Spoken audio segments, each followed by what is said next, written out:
नमस्कार. आज आपण एका प्राचीन भारतीय कथेत डोकावणार आहोत. गोष्ट खूप साधी आहे, पण तिचा धडा तो आजही तितकाच महत्वाचा आहे. यातून आपल्याला कळेल की आपले शब्द आपलं नशीब कसं घडवू शकतात. कधी विचार केलाय का की फक्त एक शब्द, फक्त एक शब्द आपलं नशीब कसं बदलू शकतो? ही प्राचीन कथा नेमका याच प्रश्नाचा शोध घेते. तर गोष्ट सुरू होते प्राचीन बनारसमध्ये. कल्पना करा, 4 श्रीमंत व्यापारी मित्र आहेत, शहराबाहेर आरामात गप्पा मारत बसलेत आणि तेवढ्यात त्यांना एक शिकारी दिसतो. त्याच्या गाडीत हरणाचं मांस भरलेलं आहे आणि तो शहराकडे येतोय. आणि मग काय, त्यांच्यापैकी एकाला एक गंमत सुचते. एक अगदी साधं चॅलेंज. चौघांनीही त्या शिकाऱ्याकडे जाऊन मांसाचा एक तुकडा मागायचा. वाटतंय तर सोपं, नाही का? पण हा साधा खेळ एका अनपेक्षित सोशल एक्सपेरिमेंटमध्ये बदलतो. चला तर मग पाहूया हे कसं घडतं ते. प्रत्येक मित्र बोलण्याची एक वेगळी पद्धत वापरणार आहे आणि हीच आहे शब्दांच्या शक्तीची खरी परीक्षा. पहिला तरुण पुढे येतो. तो ठरवतो की सरळ, थेट बोलायचं, थोडं उद्धटपणेच, आणि तो मागणीच्या सुरात शिकाऱ्याकडे जातो. तो काय म्हणतो? अरे, मला मांसाचा तुकडा दे. आता इथं अरे हा शब्द महत्वाचा आहे. मूळ कथेत सिर्रा हा शब्द वापरलाय, जो एखाद्याला तुच्छतेने हाक मारण्यासारखा आहे.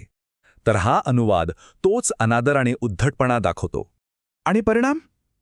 शिकारी पण जशास तसं उत्तर देतो. तो म्हणतो, जशी तुझी भाषा तसाच तुला प्रसाद मिळेल, आणि त्याला काय देतो? फक्त कातडी आणि हाडं. जसा शब्द तसाच प्रतिसाद. ठीक आहे, पहिला प्रयत्न तर फसला. दुसरा तरुण हे सगळं बघतोय आणि ठरवतो की तो यापेक्षा नक्कीच चांगलं करू शकतो. तो आता थोडा जवळचा कौटुंबिक शब्द वापरायचं ठरवतो. त्याच्या स्वरात लगेच फरक दिसतो. तो शिकाऱ्याला म्हणतो, हे मोठ्या भावा, मला हरणाचा मांसाचा तुकडा दे. मोठा भाऊ म्हणल्याने एक प्रकारचं नातं तयार होतं.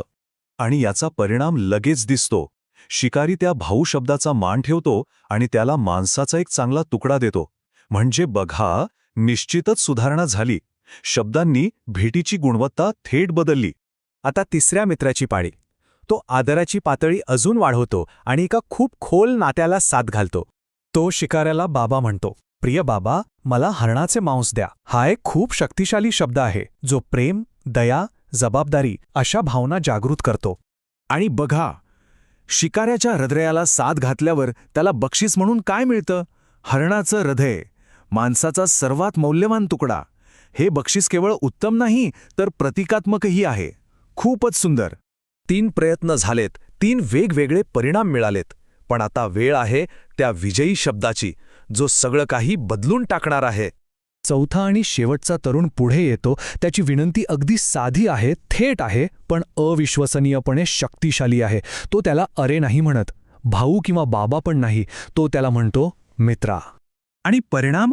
शिकारी त्याला सगळं काही देतो. मांसाने भरलेली अख्खी गाडी. एका साध्या शब्दाचा हा अविश्वसनीय परिणाम आहे. शिकारी स्वतः याचं कारण सांगतो. तो म्हणतो की मित्र या शब्दातच सगळं काही प्रिय समावलेलं आहे. त्याच्यासाठी मित्रांशिवाय हे जग म्हणजे वाळवंटासारखं आहे. ह्या एका शब्दाने एक खोल, तात्काळ नातं तयार केलं. आणि गोष्ट येथेच संपत नाही. बक्षीस फक्त मांस नव्हतं. शिकारी आपला तो क्रूर व्यवसाय सोडून देतो आणि ते दोघे आयुष्यभरासाठी घट्ट मित्र बनतात. एका शब्दांनं फक्त भेट नाही मिळवली, तर एका माणसाचं आयुष्यच बदलून टाकलं. ही खरंच एक अद्भुत बोधकथा आहे. पण ती आली कुठून? चला, या कथेमागची कथा पाहूया. ही कथा आहे एक जातक कथा. या प्राचीन भारतीय कथा आहेत, ज्या बुद्धांच्या पूर्वीच्या जन्मांबद्दल सांगतात. आणि प्रत्येक कथा एक विशिष्ट नैतिक धडा शिकवण्यासाठी तयार केलेली आहे. म्हणजे ह्या केवळ गोष्टी नाहीत, तर त्यांना एक खोल आध्यात्मिक आणि नैतिक पाया आहे. बुद्धाने ही कथा एका खऱ्या प्रसंगाला प्रतिसाद म्हणून सांगितली होती. झालं असं की काही भिक्षू आजारी होते आणि त्यांना खास अन्नाची गरज होती, पण त्यांच्या सेवकांना ते काही मिळेना. मग सारीपुत्त नावाचे एक ज्ञानी ज्येष्ठ त्यांच्यासोबत गेले आणि फक्त त्यांच्या प्रिय बोलण्यामुळे त्यांना हवं ते सगळं अन्न सहज मिळवून आणलं. आणि इथे येतो एक शेवटचा महत्वाचा दुवा. बुद्धाने उघड केलं की मागच्या जन्मात तो ज्ञानी शिकारी म्हणजे दुसरं तिसरं कोणी नसून सारीपुत्त होते. आणि तो चौथा तरुण, ज्याने मित्र म्हटलं होतं, तो स्वतः बुद्ध होता. यामुळे या धड्याला एक वेगळीच खोली आणि महत्त्व मिळतं, नाही का? तर मग या प्राचीन भारतीय कथेचा आज आपल्यासाठी काय अर्थ आहे? यातून मिळणारा बोध खूप सोपा आहे, पण तो आपल्या आयुष्यात बदल घडवू शकतो. या कथेचा सार अगदी स्पष्ट आहे. आपले शब्द आपलं जग घडवतात. उद्धट शब्दांना उद्धट प्रतिसाद मिळतो, आदराने आदर मिळतो आणि मैत्रीची भाषा असे बंध निर्माण करते जी अशी उदारता मिळवून देऊ शकते ज्याची आपण कल्पनाही करू शकत नाही. आपल्या बोलण्यात एक खरी ताकद आहे. तर पुढच्या वेळी काही मागताना, मग ते सहकार्याकडे असो, अनोळखी व्यक्तीकडे असो किंवा आपल्या जवळच्या माणसाकडे असो, एक क्षण विचार करा की आपल्याला कोणत्या प्रकारचा प्रतिसाद हवा आहे. आपले शब्द कोणती कथा सांगतील?